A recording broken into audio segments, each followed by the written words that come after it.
Tim futsal SMP 12 Makassar A tampil gemilang setelah menggilas SMP 7 Makassar dengan skor 7-0 dalam babak penyisihan grup H turnamen Nitro Futsal Cup 2019 di lapangan basket Karebosi Jumat 9 Agustus 2019.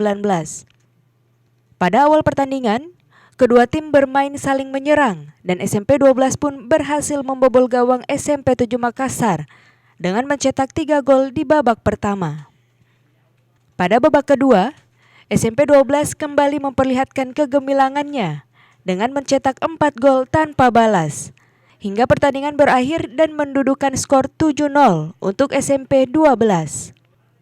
Pelatih tim futsal 7 Farid menuturkan bahwa anak asuhannya memang masih kelas 7 dan memiliki kekurangan, termasuk turnamen ini merupakan event pertama yang diikuti.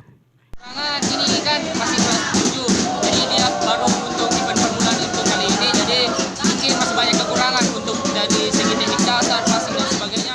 Dengan kemenangan ini, tim futsal SMP 12 Makassar berhasil mengumpulkan 3 poin dan berada pada urutan pertama pada grup H.